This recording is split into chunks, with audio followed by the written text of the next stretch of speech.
Hello everyone. I haven't done one of these for a while, but now seems like as good a time as any to give you kind of an update of what's going on with the channel and just a few more little tidbits that you might be interested in. First off, we hit 100K subscribers on the channel sometime last week, which to me is very, very impressive. I was not expecting any of this when I started in January, and the growth has been tremendous. So I hope to keep you guys interested and involved in the process as much as I can. And I do plan on continuing to restore tools or clean them up to some people in the future as long as I can. So thank you very much again for all of that. Secondly, we're just going to talk a little bit about some of the tools coming up. There's a way bigger list than just what I've written here, but kind of coming up in the next few months should be the gas Sawzall. That should hopefully be out next week. The parts for it finally arrived, so I will most likely have that out next week. There's the treadle scroll saw, the power hacksaw, there's a garden seeder, there's an insect fogger, and then there's the drag saw. I don't know if some of you saw the preview for that, but it was at the end of the flamethrower video. There's a little image there showing you what the drag saw actually looks like, and you'll find out how it actually runs if I can get it to actually run. Also, if you have a tool that you would like restored, you can let me know about it and I will try and restore it for free if it's video worthy. The definition of video worthy is kind of loose. It just needs to be something kind of interesting and not extremely common. But you can email me about it, and the only cost to you would be the shipping just to get it to me and back. And you can send that to the address either in this video that I'm going to show you, the address in my About page on YouTube, or the address in the description below. They're all the same thing. The P.O. box is at the other end of the city, so I drive out there maybe once a week and check it out and see what's in there. But essentially it's just a way of getting tools that you would like restored for a way cheaper option, and then I can get some footage out of it as well. So it should be helpful for everyone, but hopefully something comes of it. Thirdly, and not in any order specifically, I do plan on having a website at some point. It is being worked on by me right now. It's essentially just going to be a place to buy the random tools that I come across. Some of the actual restored tools might show up there every once in a while. I haven't decided on which ones to sell or not sell, but I have a lot of random stuff that I think could be of interest to people, at least for purchasing, and the prices on eBay and things like that are just too much for a lot of people. So hopefully I can clear some of my inventory out here. It won't be a huge list of items because I can't really manage sending out, hundreds of products a week to people just by myself, but I will kind of slowly dump items for sale onto that website, so you'll just have to kind of check it out as you see fit. On a side related note to the website, I have here, if you can read that, the first kind of prototype of my black Japanning recipe. It's just a standard black Japanning recipe. In terms of its old schoolness, it just kind of stays in line with the historic recipes for Japanning. That's the black finish that you see on most of the tools that you've seen on this channel and probably see around that have a black, dark, really hard finish even after 100 years. So this isn't you know, an enamel or anything like that. It's asphalt-based paint, essentially, if you want to call it that. So I do plan on selling this in maybe larger cans, maybe not, but this can last you, you know, your whole life, depending on how active you are at restoring tools. This specifically should be really close match, if not perfectly, to the Japanning on old Stanley hand planes and things like that. But it was used across the board for many tools and other things, such as, I think, the Model T and art as well. So look out for that at some point. Once I get all the permits and things like that sorted out, that should be on there at hopefully a reasonable price as well. Further on, I'd like to talk a little bit about Patreon. In case you didn't know, I've mentioned it a little bit, but the asbestos shingle cutter video was actually demonetized because I used the word asbestos, I think, in the title and the description, and you guys commented with the words asbestos in it, so that's unfortunate. A lot of that hard work, I guess, will not be paying off in the monetary sense. So going forward, I'll have to kind of pick and choose my words or tools wisely, which is unfortunate because I'd rather just restore anything I want. I'm surprised a flamethrower is fine, but I guess asbestos is considered a dangerous good, and I committed dangerous acts using the shingle cutter in the video.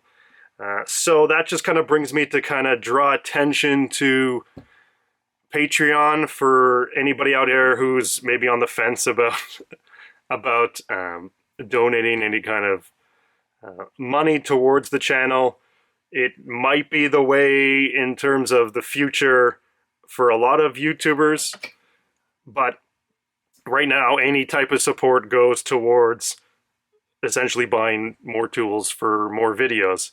The gas sawzall video that is coming up was purchased through the funds that the patrons have provided, which has been amazing because it's great to get that kind of support, because kind of as this channel grows, the tools you know, need to be purchased and found, and that costs a lot of money. So it's nice to have some support on that level. So thank you to the patrons currently, and if you're interested, there's a link at the end of this video, or you can go to patreon.com/handtoolrescue to have a look at the page there. Now, kind of connected to that is the actual giveaway to this video. There will be two giveaways. There's a giveaway for normal subscribers, and then there's a giveaway for the patrons on Patreon. That is part of the deal that I set up when I started the Patreon page, is that they get access to exclusive tool giveaways as well. So, firstly, for the average subscriber, I have a nice wrap of auger bits. For some reason, the double fluted bits are on this side and the single fluted bits are on this side. I don't know why the previous owner chose to have two different styles. I prefer the look of the double fluted, but it's really just a preference. Not the end of the world to most people. You do have a full set and a full gradient of auger bits here, and they go from, I believe these are 1 inch to be down to a 1/4 inch, or I think it would be around a 1/4 inch. And they all seem to be a Ridgeway made in Sheffield, England. So there are a few that might be mismatched, but so far that seems to be the, at least for the double fluted, the maker of these. I'll also include this brace. It is of unknown manufacturer. I haven't spent the time to look up who made it, but the kind of collar here is definitely different than what I'm used to. It's ratcheting, which is what you want, ideally, and it is coated, or I guess finished with rosewood handles. So it's very nice. It's one of the nicer ones I've found. Rosewood's always nice. So that's the giveaway for the non-patrons and just the YouTube subscribers at large.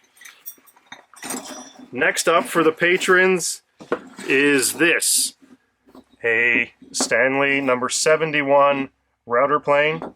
I forget which era this was, but it's probably around the war is my guess.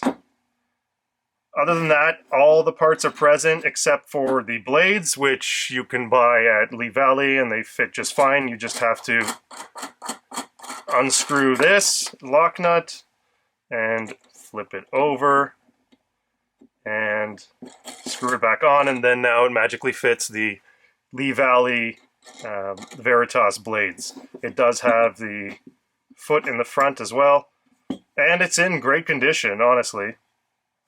So this will be for the patrons. I will post a link up there, and just like the rules for applying for the giveaway for the normal subscribers, this, you just need to comment on the post. So for patrons, when this gets posted, comment, and I will randomly select a comment using a random comment selector. For the normal YouTube subscribers, just comment in the video, in the comment section below, and you will be automatically entered. You can say whatever you'd like to say for comments. Lastly, I'd like to do a Q&A, question and answer, as part of the 100,000K Hand Tool Rescue experience. So, along with just random comments in the comments section for entering to win these, you can also post a question, and I will try and answer, the most liked questions, or even just random questions that are there, just so you guys can kind of get some answers that I know you want to ask me, because I do see them popping up. One of them, at the very least, is this. Is just called a swivel head ratchet, because the head swivels, as you can see. Also, this wrench is called a fish belly wrench. It's kind of the generic term. This one actually doesn't have any markings on it other than, if we can focus, it says British made. That's all it says on it. A lot of these are made by a company called King Dick, so you can look those up on eBay or wherever your local vintage tool supplier is to see if they have wrenches like this. It's actually come in handy. It's just solid steel, and I love it. It's fun. That is it for this video. Look forward to tons of more tools that I get to. I had a lot of fun this year doing these projects. Without your kind of support, it would have been hard to motivate myself to continue through, 20 plus tools that I've done so far. So I plan on continuing as much as I can. I really enjoyed the cut-all video, or at least the restoration of that one. That turned out really well. And the gas sawzall is just so much fun. It's ridiculous. So maybe one day I'll find another one of those. I don't know. But anyways, thank you all for watching, and thank you all for your support. Later.